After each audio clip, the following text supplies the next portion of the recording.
자, 안녕하세요.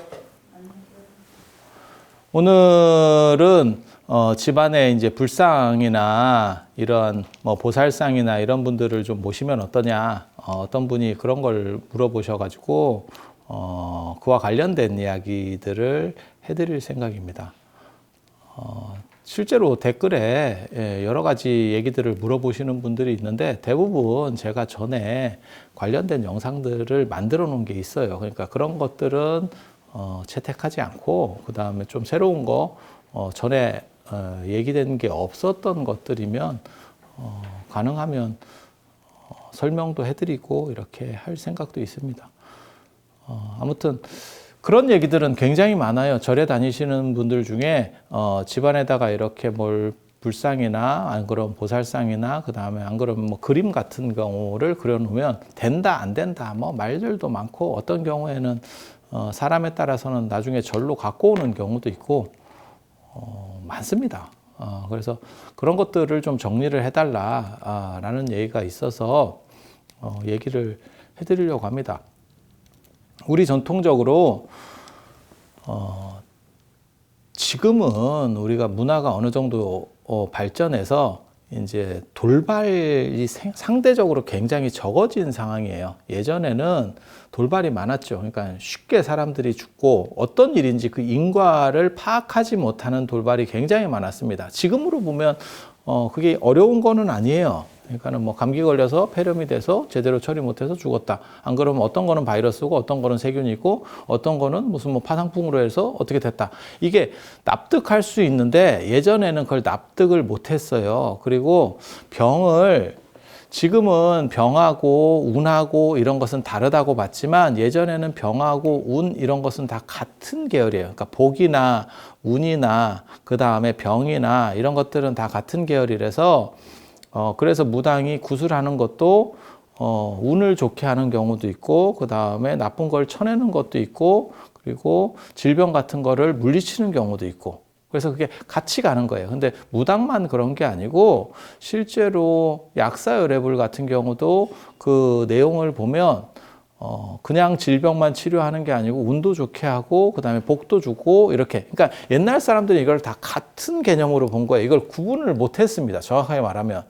그래서 병이라는 것도 어떤 바이러스나 세균 때문이 아니고 삿된 나쁜 기운이 침범한 거라고 보는 거예요. 운도 왜 내가 운이 안 좋으냐? 왜 내가 이번에 시험에 합격하지 못했냐? 이것도 안 좋은 기운이 나를 침범해서, 물론 뭐 공부를 너무 안 해서 그런 경우는 어쩔 수 없지만 될 듯 말 듯한 경우들에서 밀려나는 거를 이제 운이 안 좋아서 실제로 그런 경우를 살다 보면 많이 겪습니다. 그래서 어떤 때는 일이 잘 될 때도 있고 어떤 때는 안 될 때도 있고 뭐 그런 경우들이 뭐 많이 있으니까요. 그래서 그런 것들도 같이 그러니까 총 삿된 기운이라고 하는 개념으로 봐요. 삿된 기운. 이게 이제 침범을 하면 안 된다라고 보는 거고 저게 집에 보통 문으로 들어온다라고 하는 생각들을 해요. 그래서 뭐 정초에 문에다가 무슨 뭐 이렇게 액막이 비슷하게 벽사 의미로서 그림 같은 걸 붙이거나 글씨를 쓰거나 호랑이 그림을 그리는 경우도 있고 그려서 붙이는 경우도 있고 용호 이렇게 써서 붙이는 경우도 있고 입춘 때도 건양다경 입춘대길 건양다경이라고 쓰는 것도 내나 그런 의미들이고 그래서 이런 위험에 대해서 인과 파악이 안 되고 다양하게 이렇게 접하게 될 때는 사람이 불안합니다. 계속 언제 어떻게 죽을지 모르고 그래서 제가 전에도 그런 말씀을 드렸잖아요. 지금은 애들을 하나나 둘만 낳을 수 있는 게 다 키운다라는 게 전제가 되어 있기 때문이고 예전에는 힘 닿도록 낳을 수밖에 없는 게 잘못하면 반타작도 못합니다. 그런 상황 속에서 정해진 숫자만 낳을 다 키운다는 보장이 없는 상황에서 낳았다가 이게 잘못하면 대가 끊어지고 뭐 이런 식의 일도 이루어질 수 있기 때문에 굉장히 많이 낳으려고 노력들을 했죠. 그래서 임신 기간도 굉장히 길고 그래서 그런 것들을 파악을 못 해내는 거죠. 그러니까 지금은 합리적으로 이해할 수 있고 납득이 되지만 그 당시에는 납득할 수도 없는 위험들이 너무 많았던 거죠. 지금 개념에서 보면 물론 지금 우리가 위험이라고 하는 것들도 사실은 나중에 가면 전부 다 납득할 수 있는 위험일 거예요. 그러니까 예를 들어서 지금은 어느 날 내가 갑자기 검사를 했더니 무슨 뭐 이상한 데 암이 있어가지고 전혀 전에는 건강검진 같은 거 했을 때 잡히지 않았는데 어느 순간에 좀 몸이 이상해서 좀 자세하게 검사를 해보니까 3기입니다. 이렇게 떨어질 수도 있지만 지금은 그런 식의 위험들을 일부는 존재하는데 나중에 과학이 발달하면 뭐 피검사 갖고도 그걸 다 뽑아낼 수 있는 그런 상황들도 되겠죠. 그냥 단순하게. 그러니까 노출된 위험들이 많고 그것의 인과관계를 모르면 사람이 계속해서 불안해져요. 그렇다 보면 주변에 어떤 강자가 나를 좀 보호해줬으면 좋겠다라고 하는 게 있어요. 강자의 보호. 강자가 나를 수호해줬으면 좋겠다. 그게 이제 신이죠, 신. 그게 이제 신의 등장이고, 유목 문화 같은 경우는 계속 이동하기 때문에 그냥 하나의 신만 믿는 방식을 쓴다면, 이제 농경 문화 같은 경우는 여러 요소들이 많죠. 그러니까 비가 오면 비신, 뭐 비가 안 와도 비신에게 빌어야 돼. 비가 너무 와도 비신을 빌어야 되고. 그 다음에 바람도 문제가 되는 거고, 뭐 별 일들이 많죠. 그리고 집안과 관련해서도 이런 일들이 많이 있어요. 그래서 집안에서는 보통 이제 가장 대표적으로 우리를 보호해 준다라고 하는 게, 그래서 유목 문화는 유일신적이라면 농경 문화는 다신적이고, 그 다음에 집안에서 이제 사는 일이 제일 많으니까, 그래서 집안에서 어떻게 좀 수호가 됐으면 좋겠다라고 하는 게 이제 보통 일반적으로는 삼강구도라고 보시면 됩니다. 그래서 첫째가 이제 성주신. 뭐 어느 게 더 세다라고 얘기하는 건 아니에요. 성주신이 있고, 그러니까 집안신, 가택신이라고 보시면 돼요. 가택신. 성주가 뭔지 몰라요.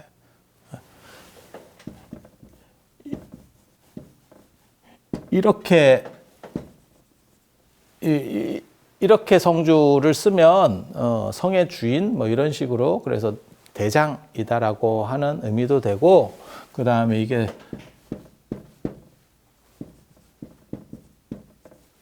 성조가 바뀌었다. 집안을 잘 이렇게 건사한다라고 하는 의미다라고 하는 설도 있어요. 그러니까 성주가 어떤 발음인지는 정확하게 잘 몰라요. 어떤 의미인지는. 그런데 둘 다 한자가 있는 걸로 봐서는 중국 쪽에 영향을 받았는갑다. 대충 그 정도를 추정해 볼 수 있어요. 그래서 집안을 지키는 집안의 총관리자라고 하면 이해를 하면 되고, 그 다음에 성주 말고 그 다음에 측간신이 있어요. 그러니까 화장실. 옛날에는 측간신 이래 갖고 저 화장실을 측간이라고 했었잖아요. 측간. 그래서 화장실 신. 화장실이 이제 좀 이렇게 두렵게 다가오는 이유는 잘못해서 불이 없을 때, 그러니까 전기가 없을 때 잘못해서 빠지면 사람이 잘 죽습니다. 제가 예전에도 그런 얘기 잠깐 해드렸었는데, 화장실에 빠지면 왜 죽느냐 이렇게 자꾸 얘기를 하는데, 거기에 가스가 차 있어요. 이렇게. 그래서 실수로 빠졌을 때 사람이 뭐 불러서 나올 수도 있고 뭐 이렇게 기어 나올 수도 있는데, 그 가스에 취하면 혼절하는 거예요. 그래서 사람이 거기서 이렇게 늪처럼 이제 가라앉게 되는 구조죠. 지금은 이런 뭐 용변들을 이렇게 대변이나 소변을 모으지 않지만, 예전에는 그거를 농사에 쓰기 위해서 재활용하기 위해서 계속 모아야 되는 상황에서 어느 정도 이상의 규모를 가지고 있고, 화장실이 어느 정도 이상 규모를 가지고 있고, 그 다음에 그건 좀 그 다음에 집에서부터 약간 떨어져 있고, 그러니까 집 안의 영역에는 있지만 냄새가 나니까 약간 분리시키는 거. 그래서 화장실의 의미는 정확하게 이해하죠. 그러니까 집안 중에서 약간 외진 곳. 그러니까 무섭다는 생각들도 있는 거고, 그 다음에 이제 거기에 빠지면 아무튼 이 취해가지고 사람이 혼절하는 거예요. 보통 불 났을 때도 마찬가지거든요. 불에 타 죽는 게 아니고, 실제로는 유독가스에 질식돼서 사람이 혼절하는 바람에 문제가 생기는 겁니다. 그게 이제 주된 사망이 많은 이유예요. 그 다음에 타겠지. 혼절한 뒤에 타겠지. 그리고 유독가스는 한두 번만 마시면, 화재로 인한 유독가스는 한두 번 마시면 폐가 타버려요. 그리고 화장실 안에서도 그게 보통 일이 아니겠죠. 그냥 딱 생각을 해봐도. 그러면 이제 쓱 가라앉으면서 죽게 되는 거죠. 그래서 나중에 이제 어디로 애가 실종됐는지도 모르는 상황에서 사람이 죽게 되면 화장실을 걷어내서 이제 저 비료로 쓰려고 할 때 해골 같은 게 나오는 거죠. 그게 이제 달걀 귀신의 원형이라니까요. 하얗죠. 달걀 귀신이 나오는 거죠, 진짜. 그래서 한두 번 빠져서 사람이 죽을 수도 있고, 어린애들이 죽거나 뭐 이렇게 될 수도 있고, 그런 상황에서, 이제 문제가 생기면, 화장실을 옮기느냐. 그게 아니고 그냥 거기를 그냥 또 쓸 수밖에 없죠. 우리도 마찬가지죠. 집에서 예전에 뭐 연탄가스 뭐 사고가 난다거나 이러면 그 방을 안 쓰느냐. 그냥 또 씁니다. 어려운 시절에는 또 그렇게 하는 거예요.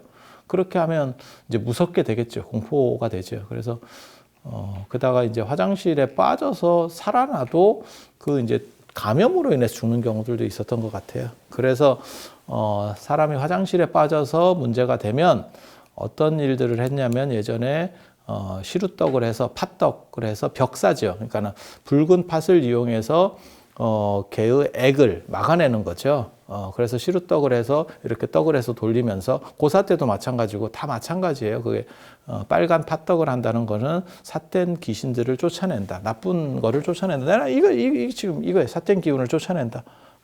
라고 하는 거고 그렇게 해서 이제 죽지 않도록 그러니까 2차 감염을 그런 식으로 극복하려고 했었던 거예요. 그래서 화장실은 무서운 데라는 개념들도 우리가 지금까지도 갖고 있는 거고, 그 다음에 거기를 지키는 신이 있다라고 하는 거예요.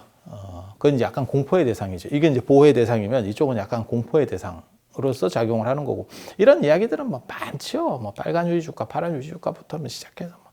이거 어렸을 때 진짜 이런 얘기는 많이 들었어요. 근데 지금은 이게 사라진 게, 지금은 이제 집 안으로 화장실이 들어왔잖아요. 그래 공포의 대상이 될 게 없죠. 근데 한겨울에 추울 때 불도 안 들어오는 상황에서 전기도 안 들어오는 상황에서 그 화장실을 가고 오고 한다라고 하는 게 보통 일이 아니죠. 그래서 그런 스토리들이 다 나오게 되는 거라고 보시면 돼요.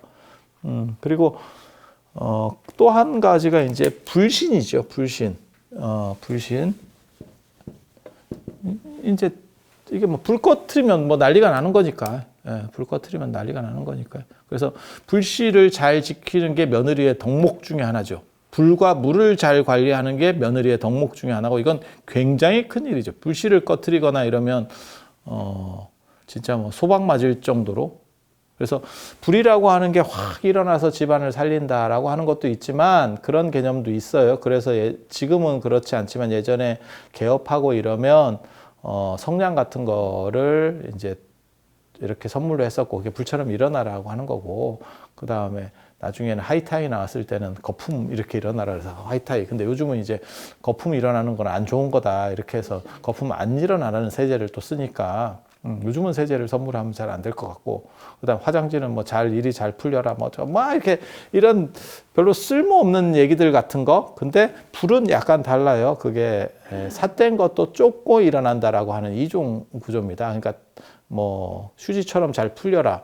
안 그러면 뭐 세제로 거품처럼 잘 일어나라. 그거는 그냥 단순히 갖다 붙이는 상징성인 거고, 우리가 돼지 저금통 만드는 거하고 똑같은 거죠. 그게 돼지가 돈이라고 하는 발음이 있으니까, 그래서 돼지 저금통을 쓰고, 그 다음에 고사 지낼 때도 돈 들어오라고 해서 돼지 머리를 놓고 고사상에 놓고, 뭐 이렇게 하는, 그건 그냥 말장난들이라고 보시면 돼요. 그런 말장난류는 뭐 종류가 많습니다. 제가 그래서 그런 얘기도 해드렸잖아요. 예전에 박쥐 같은 경우가 한자로 복이라고 쓰기 때문에 편복 이렇게 쓰거든요. 그래서 복이라고 쓰니까 박쥐 날아가는 모습으로 해서 날아서 들어온다. 복이 들어온다. 그래서 박쥐 문양 같은 것들을 많이 그렸다. 예전에는. 그래서 돼지도 그렇고 박쥐도 그렇고 이런 것들은 그냥 말장난들입니다. 이런 말장난이 지금까지 내려오는 게 이제 휴지, 그 다음에 세제 뭐 이런 거라고 보시면 되고, 불이라고 하는 거는 그렇게 쫙 일어난다라고 하는 의미도 있고, 이건 벽사예요. 이건 아까 시루떡 얘기하듯이 이거 모든 삿된 것들을 다 쫓아내는 불로써 어떻게 보면 이건 맞는 거죠. 왜냐하면 인류가 불을 발견함으로 인해서 모든 외부의 우리보다 강력한 짐승들로부터 보호받게 되는 거거든요.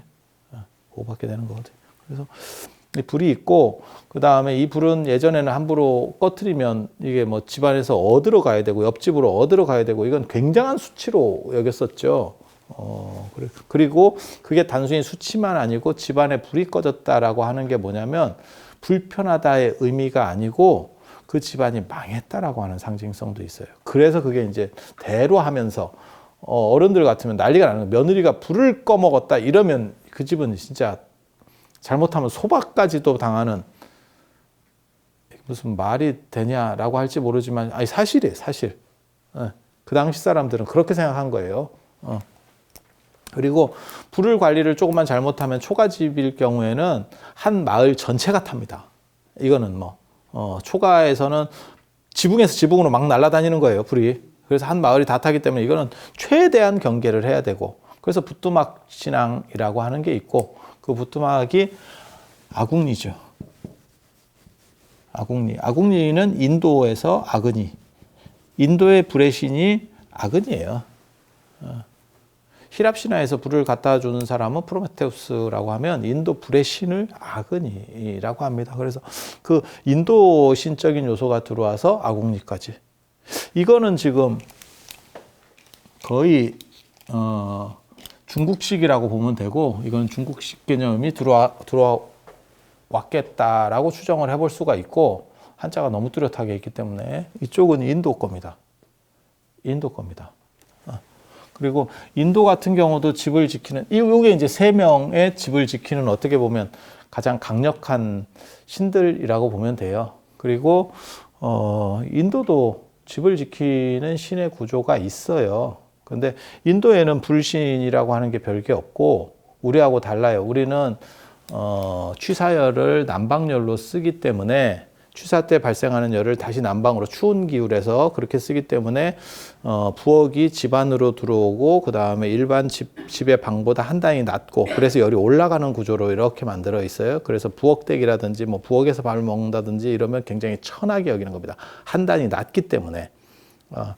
그런데 인도는 더운 지역이기 때문에 집안에 불 이런 열기가 차면 안 돼요. 그래서 마당에서 화덕같이 놓고 쓰는 문화가 있어요. 그러한 공간을, 그러니까는 집이 있으면 집 안에 부엌이 있는 게 아니고 집 밖에 마당의 한쪽 구석에 있는 거고, 그걸 정지라고 합니다.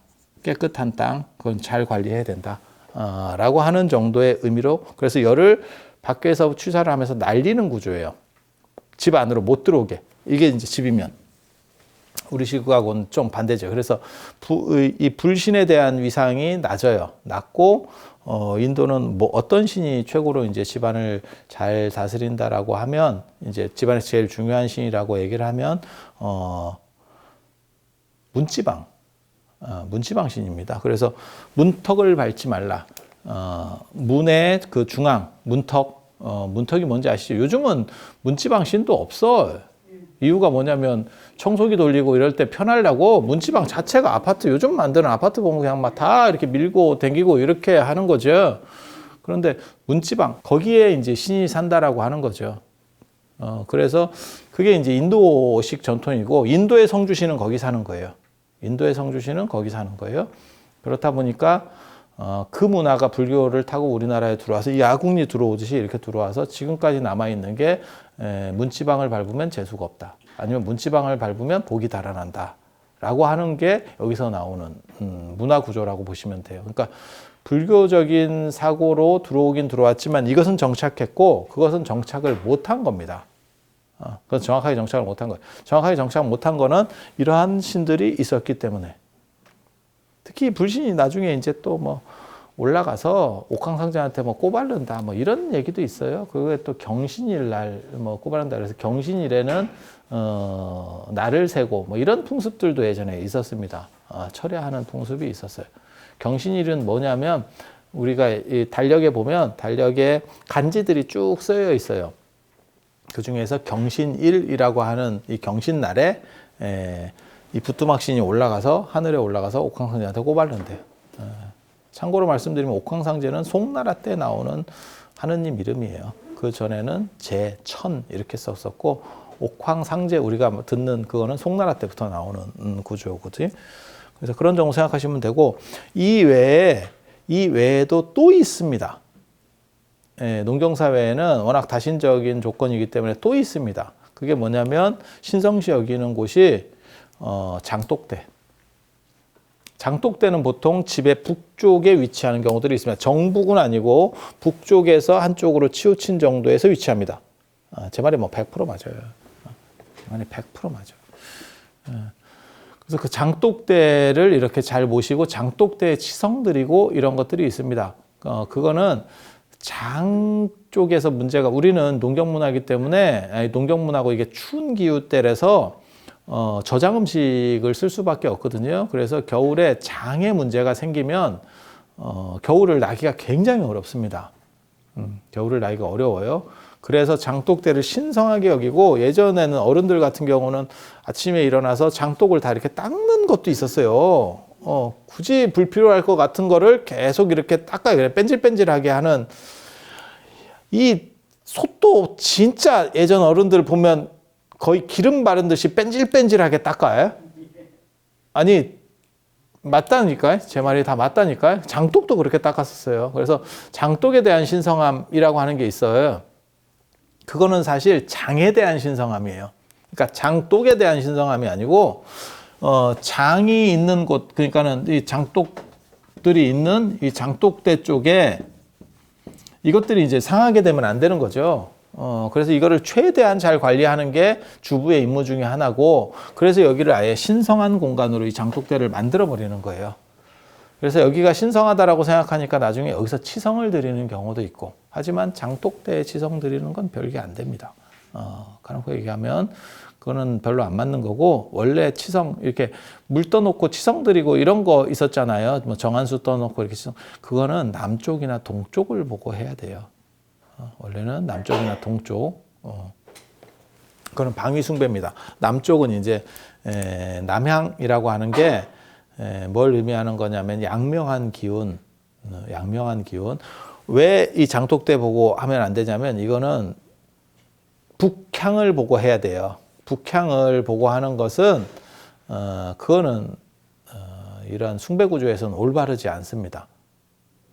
그래서 전통적으로는 남향을 보고 하는 거고, 그건 주나라 때 대전 천자가 다스리던 그 근정전, 인정전 같은 그런 대전이 남향이었기 때문에 나타나는 거고, 그게 남아서 지금까지도 임금은 남쪽을 보고, 부처님도 남쪽을 보고, 제사 지낼 때 위패도 남쪽을 보고, 이렇게 되어 있는 거예요. 그래서 남쪽이 높다라는 개념이 지금도 존재해서 남향을 선호하는 문화가 이 동아시아에는 있고, 그래서 남쪽이 있고, 그 다음에 동쪽은 왜 그러냐면 그건 태양 숭배 때문에 나타나는 현상이에요. 농사 문화하고 관련된 태양 숭배에서는 동쪽에 대한 숭배 구조가 어디든지 있습니다.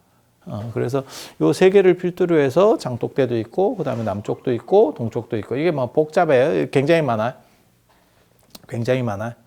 그런데 여기를 자세히 들여다보면 성주라고 아예 대청마루 위에다가 이렇게 뭔가를 모셔놓는 경우들도 있었어요. 예전에는 유형적으로 그냥 단지 우리 집을 지키는 어떤 수호자야라는 걸 넘어서 어떤 형상적으로 해놓는 경우도 있었어요. 측간에는 그런 건 없었던 것 같고, 아궁리는 그 솥이 어떻게 보면 그걸 상징을 합니다. 그래서 예전에 아궁리 뭐 엄청 열심히 닦는 그런 구조들이 있었고, 장독대 같은 경우는 아예 뭐 개별적으로 금줄들을 또 다 치죠. 한 번 더 작업들을 하죠. 그래서 전체를 금줄로 치는 경우도 있고, 개별 금줄도 치고, 이렇게 장독 주변에다가 솔까지 하고 숯하고 고추를 넣어서 이제 금줄들을 치죠. 그 금줄이라고 하는 건 뭐냐면, 솔까지는 빼죽해서 삿된 것들이 들어가다가 찔린다라고 생각하는 거고, 찔린다라고 생각하는 거고, 수채는 그 안에 불이 들었다고 생각하는 거고, 고추나 이런 것들은 빨간 게 이제 불이나 태양을 상징해서 나쁜 것들을 쫓는다라고 생각하는 거고, 그래서 그 일환으로 간장 같은 데다는 안에도 넣고 밖에도 하고, 버선을 붙이는 경우도 있는데 버선은 뒤집어서 붙이고, 그거는 오지 말고 나가라라고 하는 뜻입니다. 가라. 접근 금지. 예, 버선이라고 하는 거를 그냥 정방향으로 놓는 게 아니고 뒤집어서 놔요. 그건 가라는 뜻입니다. 정방향으로 놓으면 오라는 뜻이고. 그러니까 삿된 것들이 일로 들어오지 말고 통과해라. 라고 하는 의미예요. 그리고 이 전체 금줄을 붙이는 경우도 있습니다. 이 장독대 전체 금줄. 붙이는 경우도 있어요. 그래서 함부로 이게 못 들어오게 어떤 결계를 치는 거죠. 결계를. 그래서 이중으로 저렇게. 그래서 이런 문화들이 있는데 불교가 들어오면 어떤 식의 일들이 일어나냐면 이것들을 통합해서 더 강력한 부처님이나 보살님이 여기를 지킨다라고 하는 개념이 존재하는 거죠. 실제로 그런 중간 과도기나 이런 것들을 이해할 수 있는 게 처용 생각하시면 돼요. 처용 그림을 집에다가 붙여놓고 역병이 못 들어오게 한다. 그건 이제 문 앞에다가 벽 사이미로다가 붙이는 거거든요. 그래서 어떤 강력한 것들이 못 들어오게 우리 집을 막아주는 어떤 수호신 같은 역할을 하는 거예요. 사찰 안에도 뭐 그런 게 많이 있습니다. 금강역사도 있고, 그 다음에 사천왕도 있고, 뭐 이런 존재들이 사실은 그런 역할들을 하는 거예요. 그래서 부처님을 중심으로 이거를 재편하는 구조가 있죠. 그러니까 중국 사람들을 보면, 중국 식당에 가면 이제 입구 쪽에 문을 열면 두 분이 거의 모셔져 있어요. 한 분은 포대화상. 배 이렇게 나와가지고, 이렇게 뭐 오뚜기 같이 생겨서 배가 이렇게 크게 나온 이런 포대화상. 뭐 송나라 때 개차 스님이 이렇게 상징적으로 바뀌었다라고 얘기하는데, 뭐 미륵보살의 화신이다라고 얘기하고, 실제로는 복신입니다. 복신. 돈하고 복. 이 중국 사람들이 돈 좋아하거든요. 굉장히 물질적이기 때문에 돈을 좋아해요. 그리고 이제 저렇게 포대화상을 모시는 집이 있는가 하면 더 많이 모시고 있는 일반, 지금 우리나라에서도 마찬가지예요. 뭐 중식당이나 이런 데 가보면 관우죠. 관우는 돈하고 수호라는 의미입니다. 관우는 세기 때문에 이 집을 수호한다라고 하는 의미, 그 다음에 관우가 재물신이에요. 관우랑 돈이랑 뭔 관계가 있습니까? 라고 하는데, 관우가 보통 이제 억울하게 죽고, 그 다음에 그 강력한 사람이 억울하게 죽었을 때 중국이나 우리나라에서 신이 되는 경우들이 많이 있어요. 신으로 그걸 수용을 해주거든요. 그러니까 우리 시기에서 가장 대표적인 그런 인물을 치면 최영입니다. 최영 같은 사람들. 그렇게 하는데, 관우는 억울하고 의롭고, 그 다음에 세고라고 하는 특성을 갖췄기 때문에 신으로 나중에 이제 변모가 되는데, 그때 상단들, 그러니까는 상업하는 사람들, 대상무역하는 사람들이 관우를 수호신으로 여겼어요. 그래서 나쁜 것들이 우리 상단을 습격하지 못하도록, 그 과정에서 습격을 안 받으니까 돈을 많이 벌게 되고, 많이 벌게 되니까 그게 돈신으로 연결되는 거예요. 그래서 관우가 왜 돈하고 연결되지? 이렇게. 하지만 실제로는 그렇게 되는 거예요. 포대화상 같은 경우는 이 포대를 갖고 있는데, 그 포대에서 뭐든지 나온다는 게 화수분 같은 거거든요. 그래서 돈도 나오고, 뭐 복도 나오고, 뭐 다 나온다는 거예요. 그리고 원래 이렇게 비대하게 이렇게 등치가 있는 거를 예전에는 굉장히 선호했었기 때문에, 지금은 살찌고 이런 거 별로 안 좋아하지만 예전에는 선호했었기 때문에 그걸 복이 있는 상이다, 이제 이렇게 생각을 하는 거고. 그래서 관우는 돈하고 수호라고 하는 개념이 강하고, 그 다음에 포대화상은 돈하고 복이라고 하는 개념. 그래서 그런 걸 통해서 집안 전체가 잘 됐으면 좋겠다. 근데 되게 재밌는 건 중국 사람들은 둘 다 돈이 들어가는구나 라는 걸 알 수 있죠. 그래서 중국 사람들이 굉장히 물질적이고 돈을 좋아하는구나. 그래서 그런 얘기 있잖아요. 우리는 조금 형편이 어려워도 밖에 치장하는 문화에 신경을 쓰고, 그러니까 집이 없어도 차가 있는 사람도 있고, 뭐 이런 식으로, 그러니까 뭐 그게 올바르다 틀리다를 얘기하는 게 아니고, 그런 식으로 약간 보이는 문화가 있고, 중국 사람들 같은 경우는 밖에 드러내는 건 별 볼 일이 없고 그냥 다 짱 받고 있는 거죠. 그러니까 서로 문화 구조가 다르죠. 그래서 우리는 약간 성리학적 문화가 있어서 허례허식이라고 하는 그런 측면들이 있고, 어떻게 보일 것이냐에 대한 부분이 굉장히 강력하고, 중국 사람들 같은 경우는 돈을 많이 뺏겨요. 우리도 많이 뺏겼지만. 그래서 겉으로는 없는 척하고 짱 박아놓는 문화가 있는 거예요. 있는 척을 하면 뺏기는 겁니다. 근데 우리도 조선 후기에 선교사들 기록에 보면 조선 사람들은 의욕 자체가 없다. 일하려고 하는 의욕이 없다. 왜 그러냐면 계속 양반들에게 빼앗기기 때문에 그런데 왜 우리는 이렇게 허례허식 문화로 바뀌냐면 구한말이나 이런 때가 되면 전체가 양반으로 바뀌어요. 조선사회가 전체가 양반으로 바뀌어요. 그래서 그 양반의 겉멋들이 지금 남아있는 게 허례의식 문화예요. 그러니까 일본은 그걸 거치지 못했어요. 그래서 일본 사람들은 그냥 검소한 쪽으로 갈 수 있는 거고 우리는 전체가 양반이라고 생각을 하는 거예요. 그래서 당연히 양반은 가오를 잡아야 돼 라는 생각들을 하게 되는 겁니다. 제가 얘기했잖아요. 길거리 싸우면서도 이 양반아 저 양반아 하는 시절이 된 거니까. 그러니까 지금은 양반으로 평준화가 된 거죠. 그러니까 양반의 시각이 일반이 된 거고, 양반은 가오를 잡아야 되고, 양반은 사대봉사를 해야 되고, 제사에서 사대봉사를 해야 되고, 이제 이렇게 문화들이 나간다고 생각을 하시면 돼요. 그래서 불교가 번성했을 때는 이것을 하나로 아우르는, 마치 관우나 포대화상처럼 하나로 아우르는 강력한 존재가 나타나는 거예요. 참고로 말씀드리면 요 세 신 중에서도 제일 센 거는 이 조항신이에요. 조항신, 부뚜막신, 이게 조항신. 셋 중에서 톱을 꼽으면 성주가 아니고 조항입니다. 그리고 그렇게 되는 이유는 불의 위험성과 그 다음에 벽사의 의미가 불에는 동시에 다 있기 때문에. 그래서 조항신. 그래서 예전에 보면 내호조항, 외호산신이라는 말이 있어요. 집안에서는 조항신이 이렇게 최고가 되고 보호해주고, 그 다음에 집 밖에서는 산신. 그때는 이제 호랑이나 표범이 이렇게 활개치던 시절이었기 때문에 그러한 위험으로부터 산신이 보호해준다. 그리고 전에도 제가 잠깐 그런 얘기 했지만 호랑이하고 표범을 옛날 사람들은 구분을 못합니다. 그래서 그냥 범호 이렇게. 근데 호랑이는 줄무늬고 수박이고 그 다음에 표범은 전백입니다. 그래서 완전히 다릅니다. 지금 개념에서는 완전히 다릅니다. 하나는 줄무늬, 하나는 땡땡이. 입고 있는 옷이 다르죠. 그래서 그렇다고 생각을 일반적으로 하시면 되고, 제일 이제 강력한 거는 이 조항신이라고 생각을 하시면 되고, 불교 시절에는 이것을 눌러요. 부처님이나 보살을 집에 모시면서 이걸 누릅니다. 그래서 각 집집마다 고려시대 때까지만 하더라도 불상들을 모시고 불화를 그리고 이렇게 해서 모셔놨을 걸로 추정을 하고 있습니다.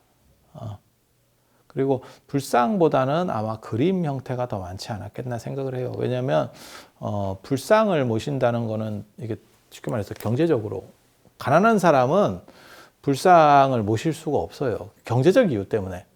그게 조만한 불상 모시면 그게 얼마나 될까요? 그건 요즘 생각이고, 조선시대 때까지만 해도 구리반지를 하고 있을 정도라니까요. 그러니까 구리로 반지 하나 정도 할 정도의 상황인 거예요. 그게 굉장히 귀한 거예요. 그런데 불상을 모시면 아무리 작아도 이 구리반지가 수십 개는 들어가겠지. 그럼 재화 가치가 크단 말이에요. 그래서 그림 쪽, 처용도 나타나는 것도 그런 거고, 그리고 그런 현상 중에 하나가 뭐냐면 달마도입니다. 지금까지 남아있는 게 달마도. 달마도하고 불자 써놓은 거. 이렇게 하고 크게 이렇게 써놓은 글씨들이 있잖아요. 그런 게 현상으로 남아있는 거예요. 그래서 달마나 처용이나 비슷하다고 생각하면 이게 다 그림이라고 보시면 돼요. 그림으로써 센 존재를 끌어들여서 우리 집안이나 우리 가족의 문제들을 다 해결하겠다라고 하는 개념. 그래서 왜 달마가 그렇게 되냐면, 부처님을 대신해서 부처님을 그리기도 힘들고 이러니까 글자가 되는 거고, 달마 같은 경우는 그림인데 그거는 이제 수목으로 해가지고 그냥 샥 그리는 거거든요. 달마도 잘 그리는 분들 이렇게 보시면 그거 그리는데 몇 분 안 걸립니다. 이렇게 착착. 이거 남종 문인화라고 하는 거거든요. 그래서 설명하면 복잡해요. 그 남종 문인화. 당나라 때 시불이라고 불리는 왕유부터 시작되는 그 문인화 계통이 있는데, 이 달마도가 문인화의 어떤 대표적 작품 중에 하나입니다. 매랑국죽 이런 것도 다 문인화고, 문인화 계열이에요. 그래서 불은 글씨로 쓰는 경우가 많고, 그 다음에 그림은 달마를 그리는 경우가 많고. 근데 왜 달마가 많습니까? 그거는 고려 후기부터 선종이 주도하기 때문에 그래요. 선종이 주도하기 때문에 달마가 이제 식격화되는 거죠.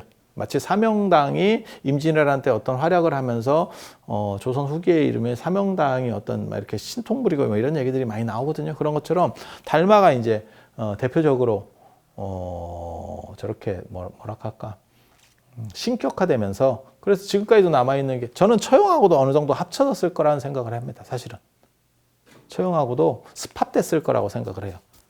둘 다 외국인이고 그 다음에 둘 다 굉장히 상당히 비슷한 문화 코드를 가지고 있기 때문에 어느 정도는 합쳐졌을 거라고 생각을 하는데 그래서 달마 그림을 붙이는 그런 풍속들이 존재하게 되고 지금도 남아 있는 게 이제 달마 그림에서 무슨 막 기가 어떻고 뭐 수맥을 차단하고 뭐 이런 얘기들 아사모사한 얘기들이 계속 따라다니는 거죠. 그게 그 흔적으로 남아 있는 거고. 그리고 잘 사는 집에서는 당연히 불상을 모셨겠죠. 더 잘 사는 집은 어떻게 했을까요? 집에 불상을 모실 필요가 별로 없었겠죠. 왜냐하면 절이 있으니까. 원찰이라 그래서 내 절이 있는 거예요. 내가 가지고 있는 절을 하나 운영한다니까. 그러니까 아주 잘 사는 집은, 그러니까 뭐라고 생각하시면 되냐면 집에 제실 뭐 하나 모신다고 생각을 하시면 돼요. 그런 집은 제실이 있는데 내가 집안에다가 위패를 모실 필요가 없죠. 이해가 되시죠? 그리고 너무 가난하면 그림으로 대체할 수밖에 없고. 그래서 중간층에서 이렇게 이제 집안을 수호하는 작은 불단들을 만들었을 걸로 추정을 합니다. 그래서 그거가 남아있는 유풍이 뭐냐면 성주를 세존단지라고 예전에 쌀 같은 걸 넣고 세존단지라고 해서 집 위에다가 모시는 풍습이 있어요. 그 이름이 세존단지예요. 세존은 이제 부처님이라는 뜻이거든요. 그래서 불교 시절에는 왜 쌀이냐면 그게 생명, 그 다음에 자손의 번창, 그 다음에 풍요를 상징하는 거예요. 이제 안간쌀, 정확하게 말하면 안간쌀을 쓰는 거예요. 그래야 생명이라는 개념이 있어요. 그리고 그러한 유풍을 어디서도 볼 수 있냐면 부처님 저 복장 같은 거 할 때도 다 원래는 다 안간쌀을 쓰는 거예요. 그래서 그 생명력을 귀하게 여기는 겁니다. 그래서 생명 그걸 이제 생생지덕이라고 하는 거거든요. 그 생명의 기운, 그 다음에 자손의 번식, 그 다음에 풍요. 이렇게 농사라고 하는 건 그렇게 몇 개가 들어가면 쫙 늘어나는 거니까. 그렇게 해서 쌀 같은 거를 모시고 이렇게 했었던. 그리고 이와 비슷한 신앙으로 뭐가 있냐면 노젓가리에다가 이거 제사 지내고 이렇게 약간 치성 드리고 이런 것도 있었어요. 예전에. 지금 달짓 태우기 하는 것 같은 데다가 이렇게 치성을 드리는 문화도 있었다니까. 그러니까 집단 같은 걸 이렇게 쫙 쌓아놓은 이렇게 탑처럼 쌓아놓은 데다가 그런 거 못 봤어요? 못 봤으면 말어. 지금 잘 들어봐.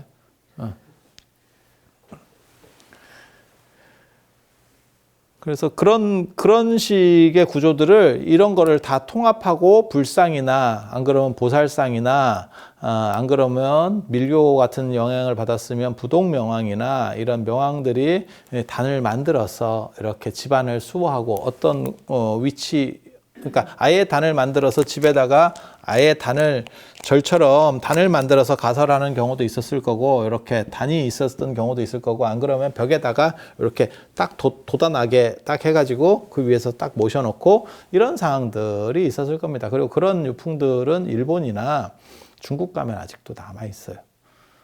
그래서 우리나라도 충분히 그랬을 거다라는 추정을 해볼 수 있는데 그게 나중에 이제 숭유억불상 조선이라고 하는 나라가 들어서면서 그걸 이제 다 걷어내는 거죠. 세종 때 여자는 절에 못 간다라고 하는 게 법으로 정해질 정도 상황이라고 보시면 돼요. 그런 상황에서 불상들을 집에 모시게 해놓을 수가 없죠.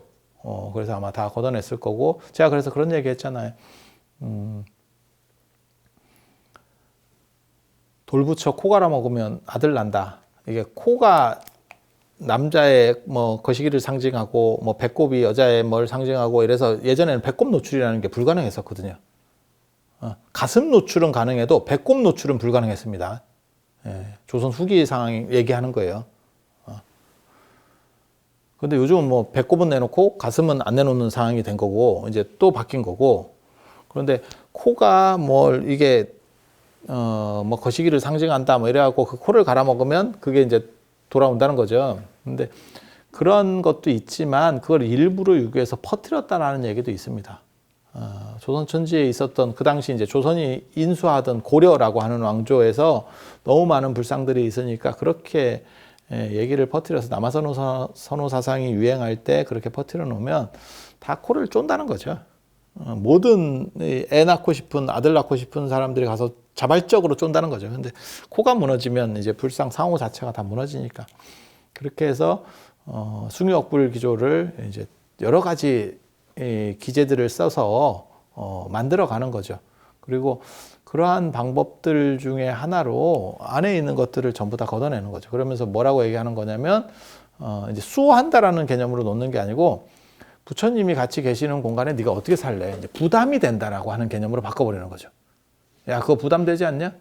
야, 네가 너네 내호관만 사는 공간에 예를 들어서 너네 부모님만 오셔도 굉장히 부담될 건데 부처님이 거기서 네가 계속 보고 있으면 그게 보통 일이겠냐? 이렇게 하면 그 말도 또 맞거든. 또 들어보면 세상에 죄 안 짓고 사는 사람이 어디 있겠고 그 다음에 무슨 모든 24시간을 올바르게 사는 사람이 어디 있겠어요. 그러니까 수호가 문제냐? 수호가 먼저냐? 나를 지켜준다라고 하는 개념이 먼저냐? 부담이 먼저냐로 작용하는 거예요. 여기서 이쪽이 이기게 되면서 불상들이 싹 철거가 되는 거죠. 이거는 똑같은 상황이 무덤에서도 발견이 돼요. 무덤에서도.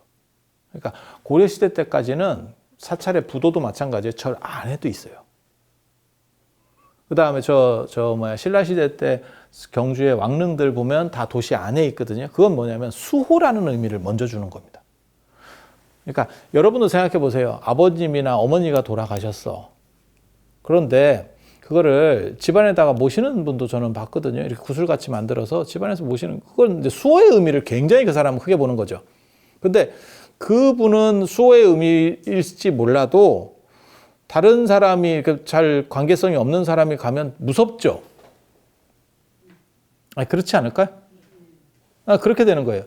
그래서 이게 수호냐 부담이냐 둘 중에 어떤 선택을 할래? 라고 했을 때 무덤도 조선시대 때는 다 밖으로 나갑니다. 무덤이 밖으로 나갑니다. 명당 어쩌고 저쩌고 하면서 전부 안 보이는 쪽으로, 집에서 안 보이는 쪽에 모두 무덤을 써요. 조선시대 무덤은. 제주도 빼놓고. 제주도는 뭐 환경상 어려웠던 것 같고, 이 내륙은 다 마찬가지죠. 그래서 거기서도, 그러니까 무덤에서도 부담이 승리하고, 그래서 이게 없어지게 되는 거고, 그렇다 보니까 지금 뭐 무덤 잊어버리는 사람들도 굉장히 많죠. 산에다가 써놓고 못 찾아. 지금 뭐. 그리고 불상도 부담 쪽으로 가면서 집 밖으로 다 나가게 되는 거죠. 자발적으로 수거가 되는 거죠. 수거가 되는 그런 상황이 발생했다고 보시면 돼요. 그런데 수의 의미라는 걸 생각하면 이것과는 또 반대가 됩니다. 그리고 여러분들은 어떻게 생각하실지 모르겠지만 실제로 집안 옆에 무덤을 쓰는 경우도 있고 저쪽 일부 태평양 쪽의 섬들에서는 어떤 것도 있냐면 부모님 무덤에서 그 나중에 뭐 해골이나 이런 거를 집에 모시는 경우도 있어요. 근데 내가 잘못해도 봐줄 수 있는 게 그래도 지켜주는 게 부모지. 내가 잘못했다고 그거를 타박하는 게 부모겠어? 이렇게 생각하면 수의 의미가 또 강해져. 이거는 선택이에요. 그런데 불교 시대에는 수호의 의미가 강했고 유교 시대에는 부담의 의미가 강한 거예요.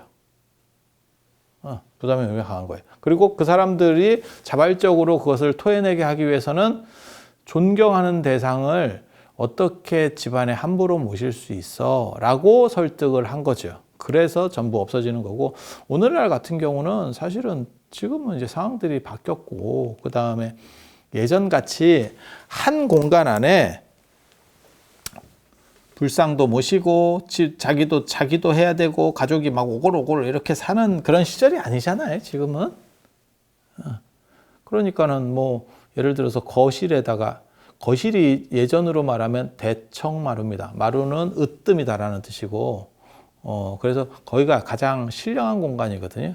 신령한 공간. 그래서 마루 같은 데다가 집에 들어오면 문을 열면 마루가 먼저 특별한 집 아니면 나오니까, 그래서 마루 같은 데 부처님을 모셔놓고, 그다음 삶의 공간은 자기가 뭐 부엌이나 안 그러면 식당하고 부엌하고 붙어 있으니까 지금은 이렇게 하고, 그다음에 방 안에서 거처를 하면 제가 보기에는 큰 아무 문제가 없는 구조예요. 아무 문제가 없는 구조예요. 그래서 저 같은 경우는 뭐 이렇게 불상을 모시는 것도 권장을 하는 사람이고, 그게 뭐 저만을 했냐 안 했냐 또 뭐 이렇게 얘기하는데 그 관계 없습니다. 그걸 보면서 내가 두 가지가 있어요. 하나는 부처님이 나의 가피를 준다라고 하는 의미도 있고, 내가 보면서 조심하는 의미도 있어요.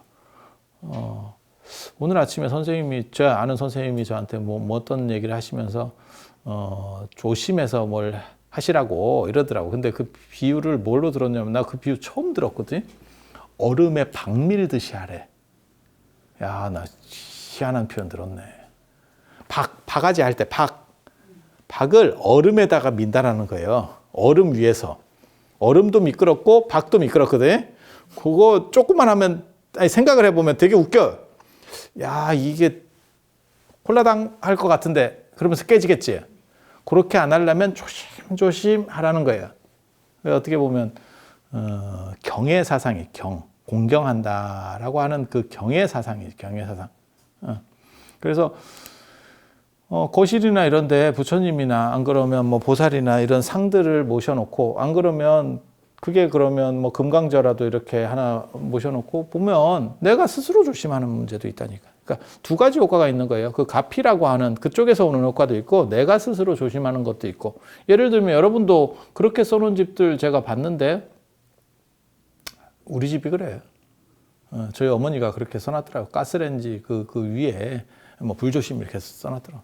그러니까 이제 어른이 연세가 많으시니까 정신이 이렇게 뭔 뜻인지 아시죠? 그게 뭐 자동으로 꺼져도 또 그걸 이제 문제가 되는 거예요. 그게 문제가 되면 너무 어려워지니까. 이해가 다 되잖아요. 그렇게 써 붙여 놓으면 경각심이 한 번이라도 더 생기겠지, 라고 생각하고 붙였겠지. 그러니까 그 효과도 있는 거예요. 그러니까 꼭 이쪽에서 오는 것 플러스 내가 그 부처님이나 뭐 안 그러면 무슨 이런 나를 수호하는 분들을 보면서 나는 특별히 문제가 없을 거야. 그리고 내가 조심해야 되겠어. 라는 생각을 가지는 것도 효과예요. 그러니까 언제나 쌍방이라고 하는 거거든요. 그러니까 절에서 뭐 천도제를 지내면 뭐 어떻게 됩니까? 그런 거 얘기할 때도 늘상 두 가지 얘기를 하거든요. 돌아가신 분에게도 좋지만 그것을 100% 과학적으로 너가 그걸 장담할 수 있느냐? 그건 아니죠. 그걸 객관화시켜서 정량화 만들 수는 없어. 하지만 그것을 통해서 크게 돈 드는 게 아니면, 제가 그래서 늘상 얘기할 때 저는 뭐 부적도 그렇고 다 비슷하게 얘기해요. 크게 돈 드는 거 아니면 그냥 하셔도 됩니다. 누가 저한테 물어보면 너무 막 크게 들고 거기에 막 목숨을 걸고 이렇지만 않으면, 왜? 그렇게 해서 크게 부담 없이 천도제 같은 것도 하고 이러면 나도 마음이 풀리거든. 내 마음의 위로를 받는 것도 있거든. 내가 돌아가셨을 때 어른한테 그렇게 좀 잘 못한 게, 이게 주자식 표현해 보면 부모 사후회라고, 부모님께서 돌아가시고 나면 다 뉘우치는 게 있는 건데, 걸리는 게 있는 건데, 그거를 그런 기회를 통해서 뭐 49제나 이런 거를 통해서 다 어느 정도 이상 정리할 수 있고, 그게 중간 단계로서 저는 굉장히 좋다라고 보거든요. 그 다음에 요즘 또 상이 또 짧아지는 것도 있기 때문에 그때 못 온 분은 또 나중에라도 올 수도 있는 거고, 기간을 더 줄 수 있는 거죠. 내가 꼭 그 집에는 가야 되는데 너무 일이 지금 짜쳐서 내가 못 갔어. 그러면 내가 49제 때 갈게. 또 가능한 거니까. 그래서 한 49일 동안 그런 추모 기간을 가지면 사실은 마음이 어느 정도 정리가 되고, 나도 내가 자식으로서의 어떤 도리를 했다라고 하는 부분도 분명히 존재하죠. 그러니까 모든 일은 쌍방이에요. 쌍방. 쌍방. 그래서 부처님이나 이런 보살상들을 이렇게 모시고, 안 그러면 그림이라도 이렇게 해놓으면 스스로도 경계하고, 이게 신도 홀로 있을 때 삼가한다. 이게 굉장히 좋은 말이거든요. 그래서 세상이라고 하는 것은 내가 잘해서 잘 되는 경우도 있지만 살다 보면 너무 이렇게 약간 비틀어지는 경우들도 있기 때문에 그런 거는 조심하는 것만큼 좋은 거는 없어요. 그래서 불보살님을 모시면 그 가피로서 일단 좋은 게 있고, 그 다음에 그것을 통해서 내가 또 조심하고 경건해지고, 제가 늘상 얘기하는 게 있죠. 이 세상에 콤파스 자 할 때 이 자가 세상을 뭐 10cm, 5cm 하는 이 2cm 자, 이 자가 세상을 바르게 하진 않지만 자를 통해서 세상은 달라진다. 자를 통해 세상은 달라진다. 그래서 부처님을 모셔놓으면 그 자와 같은 역할을 하는 거죠. 나는 조금이라도 내가 부처님께서 그렇게 말씀하시거든요. 4가지로 말씀을 하십니다. 불교를 믿으면 무엇이 좋으냐? 아직 생기지 않은 선은 발생하고, 착한 것은 발생하고, 이미 발생해 있는 것은 늘어나고, 증장하고, 이미 생긴 악은 줄어들고, 생기려고 하는 악은 사라진다. 이게 제가 보기에는 불교의 가장 핵심이 아닌가 싶습니다. 그래서 인간이 원하는 것은 행복하고 그 다음에 성취하는 것들, 그런 것들이 부처님이나 이런 보살이나 어떤 명황상이나 닮아도 좋고 이런 식으로 모셔서 나에게 경각심을 주고 내 마음을 다잡을 수 있고 한 번이라도 환기할 수 있다면 저것은 충분히 긍정적 효과를 준다라고 생각을 할 수 있고, 그 다음에 내가 저런 분들을 모셔놓고 잘못하고 이렇게 잘못했을 때 그것이 재앙을 내리면 그러면 불보살이 아닙니다.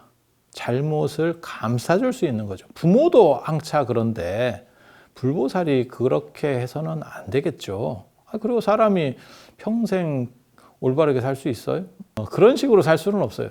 단 사람이 험이 있어도 그 흠을 잘 고치기를, 그래서 그거를 뭐라고 얘기하냐면 과증물탄계, 허물이 있을 때 고치기를 꺼리지 마라 라고 하는 게 진짜 귀한 덕목이거든요. 그래서 불보살님을 댁에 모시는 것은 이러한 의미들이 있다라는 정도 이해하시면 되겠습니다. 그래서 오늘은 이상 마치고 다음에 또 궁금한 것들이나 이런 게 있으면 또 말씀드릴 수 있도록 하겠습니다. 자, 들어주셔서 감사합니다.